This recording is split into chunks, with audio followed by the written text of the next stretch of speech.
ओह नथिया बिंदिया ओठवा के लाली बोलो ए साली कि तोरे दे बोलो हंगा बिंदिया हम ओठवा के लाली बोले साली तरंगवा तरंगवा कहवा कहवा डाली बोलो ए साली।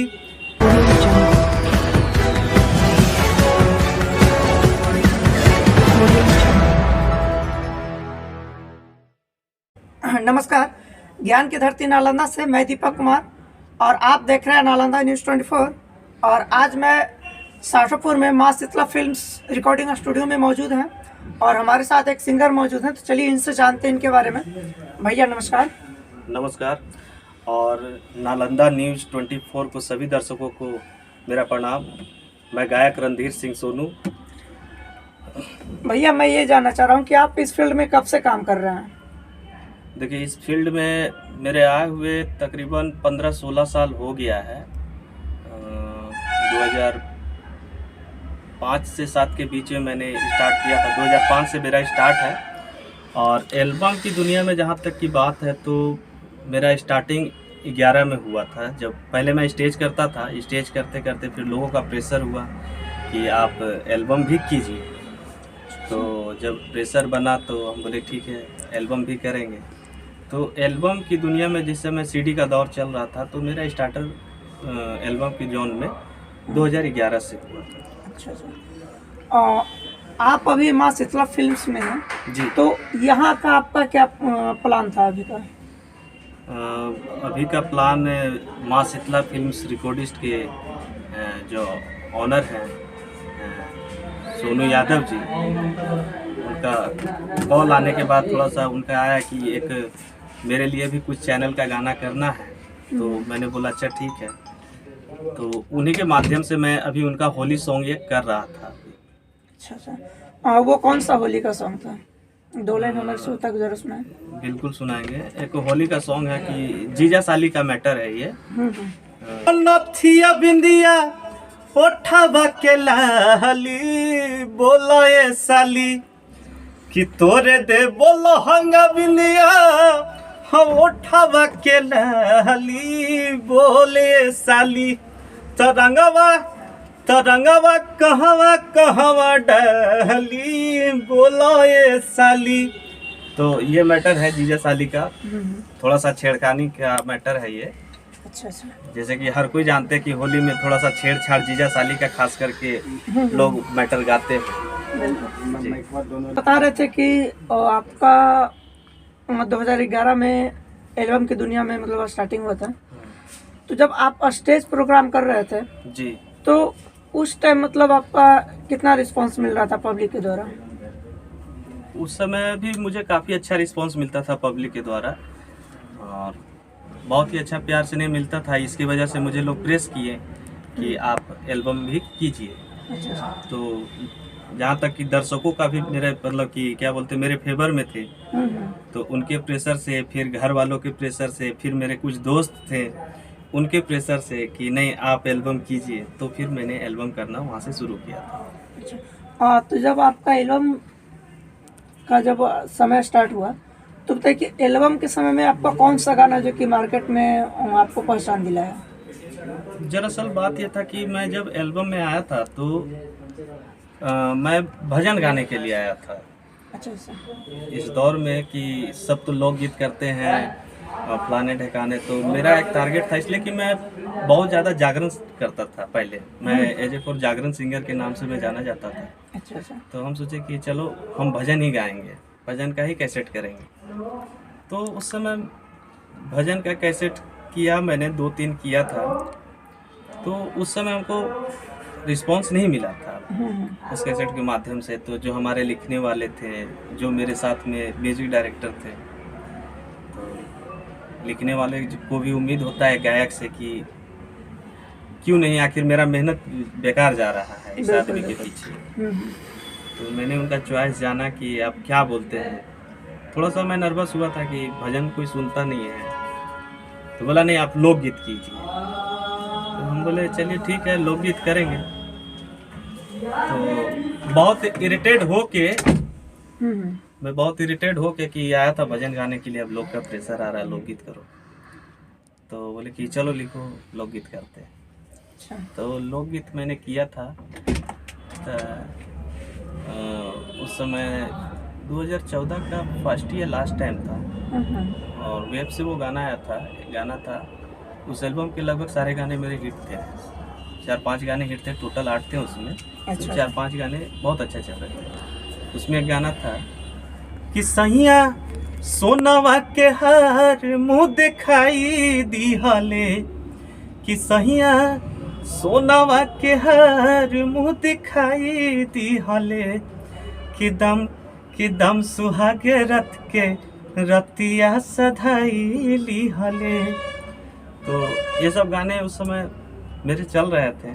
अच्छा। तो फिर मन में ऐसा भी ख्याल आया कि ऐसा गाना बजता है कि हम किसी को सुना भी ना पाए।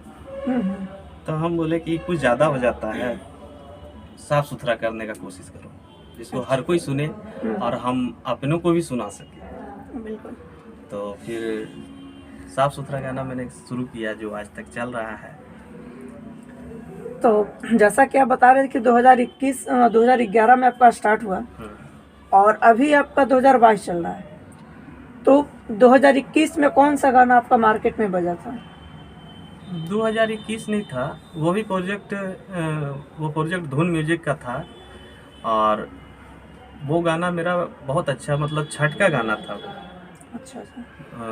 2018 शायद 2018 का गाना था, जिस समय मैं फिर एक बार रिव्यू में आया था कि बड़ा अच्छा गाना है। और लगभग आज भी जब छठ आती है तो मतलब कि उस समय गाना ये बजता है बहुत जगह घाटों पे। गाना था कि कहेली तिवैया सुनी सूरज गोसैया हो रघवाली, कि कहेली तिवैया सुनी सूरज गोसैया हो रघवाली, हो रघवाली, कि बदरी चीर के बहरी आईना दर्शनवा दी। ये गाना था जो कि मार्केट में बहुत अच्छा रिस्पॉन्स लाया था, और हमको अंदर से बहुत ज़्यादा खुशी हुई थी कि चलो एक अच्छा गाना से हमको पहचान मिला फिर से दोबारा। तो अभी माँ शीतला फिल्म्स में है जी। तो इस स्टूडियो से, इस फिल्म से कौन कौन सा प्रोजेक्ट आपका है जो कि पहले आ चुका है और कौन कौन सा आने वाला है? पहले माँ शीतला फिल्म्स के लिए मैंने छठ ही किया था। अच्छा। पहला प्रोजेक्ट मेरा छठ था, और अभी मैं दूसरा इनको होली करके दे रहा हूँ। तीसरा लोकगीत का भी प्लानिंग चल रहा है, और बाकी बात फ्यूचर में तो आगे चलते रहेगा। अच्छा। तो जो यहाँ से जो आपका रिकॉर्डिंग हुआ था छठ वाला, उसका कितना रिस्पॉन्स मिला? उसका भी अच्छा रिस्पॉन्स था। जिसके पास वो गाना गया तो लोग थोड़ा सा अचंभित थे कि कौन गाया है। तो भाई लोगों ने बताया, जैसे यहाँ अभी रिकॉर्डिस्ट हैं नीतीश जी, इधर हमारे सोनू भाई हैं, तो ये लोग बताएं, इसलिए कि ऑलरेडी मैं मार्केट से थोड़ा देर के लिए तो विलुप्त हो चुका हूँ, बट मन में अभी भी पेशेंस है कि मैं वापस आऊँगा। तो लोग हमको बताना चाहें ये लोग कि नहीं है एक, और जब लोग मुझे सर्च करते हैं तो समझ में आता है कि नहीं ये आदमी वो पहले से है। अभी मैं आपका जो होली का आपने गाना सुना है, वो होली का मैं मतलब आपका लाइव रिकॉर्डिंग देख रहा था, सुन रहा था। जी जी। तो मैं नीतीश भाई से भी बीच में बोला कि भैया थोड़ा इनका मतलब स्केल है जो कि जब हाई खींचते हैं तो पवन सिंह के जैसा लगता है। अच्छा। तो भोजपुरी फिल्म इंडस्ट्री में आप किनको मतलब अपना आइडियल मानते हैं?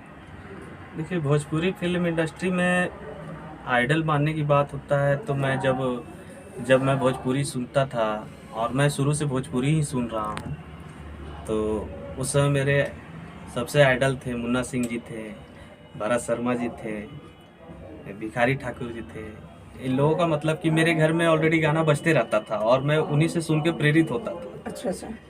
और भोजपुरी इंडस्ट्री में जहाँ सवाल है कि एज ए फॉर सिंगर, चाहे एक क्या बोलते हैं उसको कि बेस्ट ऑफ मेल सिंगर, कि भोजपुरी में अगर कोई गाने वाला है तो वो ओनली फॉर हमको अच्छा लगता है कि वो पवन सिंह है। और पवन सिंह को नो डाउट मैं अपना आइडल शुरू से मानता हूँ, इसमें कोई गुंजाइश मतलब कोई शक नहीं है कि मैं आइडल उनको नहीं मानता हूँ। इसलिए कि जब मैं कार्यक्रम करता था तो उस समय से मैं उनका गाना सुन रहा था, और जब मेरे जितने सारे म्यूजिशियन होते थे तो आपसी डिस्कशन में यही चलता था कि भोजपुरी जब मैं गाता था तो भोजपुरी में लोग हमको प्रेरित करते थे कि देखो भोजपुरी में सबसे अच्छा लगता है। मेरे म्यूजिशियन कहते थे कि भोजपुरी में अगर किसी का बेस्ट ऑफ लगता है सिंगर तो वो है पवन सिंह। तो मैं बोलता था कि हाँ वो तो है, इसमें तो कोई नो डाउट नहीं। तो वो मेरे शुरू से आइडल हैं, ऐसा बात नहीं है। तो उनका कोई गाना जो आपके दिमाग में भी हो? उनका गाना तो लगभग बहुत सारा दिमाग में है मेरे, और मेरे क्या लगभग मेरे जोन के चाहे जितने भी सिंगर हो लगभग उन्हीं के गाना गा के ही आगे बढ़े हैं। नहीं, क्योंकि जैसा कि मैंने अभी बताया आपको कि जब मैं लाइव सुन रहा था आपका रिकॉर्डिंग तो उस टाइम हम भैया को बोले भी थे ये बात, तो कोई उस स्केल का गाना पवन सिंह का जो उस स्केल में हो जिस स्केल में अभी आप ये रिकॉर्डिंग कर रहे थे होली वाला, हाँ उस स्केल का कोई गाना पवन सिंह का सुनाइए। जो मैंने पहले सुना है ना कि क्या बोलते हैं कि कहेली तिवैया सुनी सूरज गोसैया हो रखवाली, तो इसी पे एक उनका भी गाना आया था, शायद सिनेमा का गाना था। वो गाना था कि आरा के ओठ लाली लगवलू बलिया के बाली नहवा के नथुनी तकहना जिला के जलेबी हाउ ए बबुनी, ये गाना था उनका। तो हम ये बताएं कि अभी जैसे कि आप बता रहे थे कि बीच में आप गायब हो गए थे भोजपुरी फिल्म इंडस्ट्री से, तो क्या समस्या आया था जिससे मतलब आप साइड हो गए? समस्या कुछ वैसा नहीं था, मतलब पारिवारिक मैटर था। फाइनेंशियली कुछ प्रॉब्लम थी कि घर में मेरे सिवा और भी लोग हैं तो सबको देखना पड़ता था, और घर में काम काज करने वाला एक ही है, वो हमारे बाबूजी हैं। तो एक आदमी है और 5-5, 6-6 लोगों को लेके चलते हैं, तो सबकी ख्वाहिशें पूरी होनी चाहिए।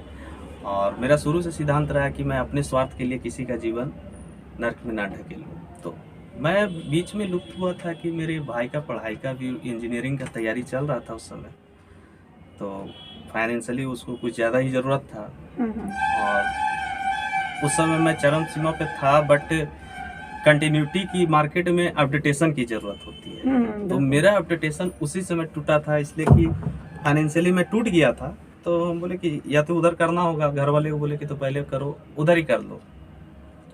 तो ये सब बातें थी, यही सब। तो इधर आपका कौन कौन सा प्लान है, गाना है जो कि मार्केट में आने वाला है? कुछ प्लान तो है बहुत सारे, अभी होली है, कुछ लोकगीत हैं अच्छे अच्छे, फिर क्या बोलते हैं अभी एक विदाई गीत भी है, बेटी की विदाई वाले जो गीत है वो भी करंट में आने वाला, वो भी माँ शीतला फिल्म का है। अच्छा। तो ये सब सारे प्रोजेक्ट आएंगे अभी बैक टू बैक, मतलब कि कंटिन्यू वर्क हो रहा है। तो अभी केवल आप इसी स्टूडियो से गा रहे हैं या फिर किसी और स्टूडियो को भी अपना गाना देते हैं? नहीं, मेरा अभी मैं ऑल इन वन हूँ हर के लिए। अच्छा। हाँ, जो हमसे सेटिस्फाइड है मैं उनके लिए काम करता हूँ। तो जाते जाते हमारे श्रोता को आप क्या कहना चाहेंगे? मैं जाते जाते यही श्रोता को कहना चाहूँगा सभी को कि सभी को हाथ जोड़ के सबके प्रणाम है, और नालंदा न्यूज़ 24 और NB न्यूज़ को आप लोग ज़रूर देखी जाए, और इस चैनल के ज़रूर से ज़रूर सब्सक्राइब करिए और लाइक करिए और शेयर करके तनिका सा कमेंट मार दी।